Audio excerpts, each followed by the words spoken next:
ታሪኩ መዘዙ ባለማወቅ በከን ማባከኑ አሸሸሩ ሰበቡ ውጤቱ ወርዶ ተዋቅዶ ጣጣ ማስረከቡ ዳትርፉ አሁን የምንገኘው ከእንጦጦ ተራራ ስር የተጀመረው የሸገር ሪቨርሳይድ ፕሮጀክት የተጀመረበት አካባቢ ነው።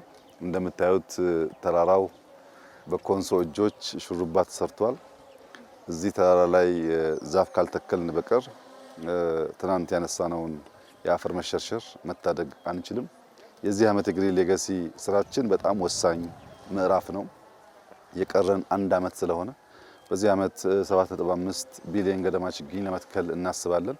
የምንተክለው ችግኝ ፍሩት የሚበላ ቡና ኢንዲጂኒየስ ዛፎች እንዲሆኑ ሀገር በቀል ዛፎች እንዲሆኑ ትኩረት ሰጥቶ ይሰራል። እየተከል ሀገር እያለበስን አፈር እንዳይሸረሸር የተከላከለን ምግባችን እየተከልን ስለምንሄድ ከፍተኛ ፋይዳ ያለው ይሆናል። ከዚያም በተጨማሪ ዘንድሮ የምናሳካው የ7.5 ቢሊዮን ችግኝ የሚቀጥለው ዓመት ያስቀመጥነውን የ50 ቢሊዮን ታርጌት ለማሳካት የሚያቀራርበን ስለሆነ በዚህ ዓመት ጠንክረን መትከል አለብን። ስንተክል ግን ቦታ እየመረጥን እንደዚህ መተከል ያለበትና መጠበቅ ያለበት አካባቢ ላይ ትኩረት እንሰጣለን። የምንተክለውን ታይፕ እንመርጣለን። የምንተክለው ጠዋትም ቀንም ማታም ይሆናል። እዚህ እንዳየሽው የሁሉም ክልል አመራሮች፣ ሚኒስትሮች ባሉበት መትከል የጀመርነው ሁሉም በየራሱ ደግሞ ቦታ መርጦ መትከሉን ይቀጥላል። ከቤተሰብ ጋር እንተክላለን። እኔም በአባጋር የተከልኩት ይሄ ሲያድግ ከ4፣ 5፣ 6 ዓመት በኋላ ልጆቻችን መጥተው ሲያዩት በዚህ ዘመን የተሰራ ስራ እንዴት ያለ ፍሬ እንዳፈራ ለማየት እድል ያገኛሉ። ችግኝ የምንተክል ሰዎች ዛሬ ማየት የለብንም። እናንተ ይሁነኝ ብላችሁ ፕሮግራም ይዛችሁ የዛሬ 3፣ 4 ዓመት እዚህ ቦታ ብትመጡ ታዩታላችሁ። የዛሬ ስራችን ፍሬ ችግኝ ዛሬ ተክሎ ነገ ሃርቨስት ማድረግ የሚቻል አይነት ስራ አይደለም።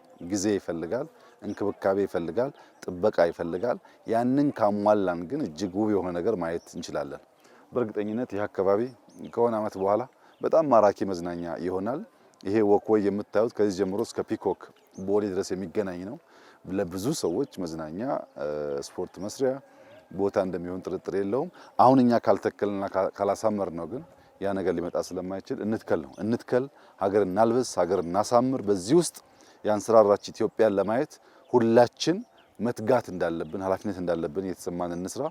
መላው የኢትዮጵያ ሕዝብ ግሪን ሌጋሲን ከልቡ ተቀብሎ እየተጋ ነው ያለው። በምንም መንገድ ሳንከፋፈል ሀገራችንን ማስዋብ፣ ማሳመር፣ ማልበስ ላይ በጋራ እንድንቆም አደራ ማለት ፈልጋለሁ። ደስ የሚል የክረምት ስራ ነው። ሁሉም ሰው በመትከል ኢትዮጵያን እንዲያለብስ መልእክት አስተላልፋለሁ። እጅግ አድርጌ አመሰግናለሁ።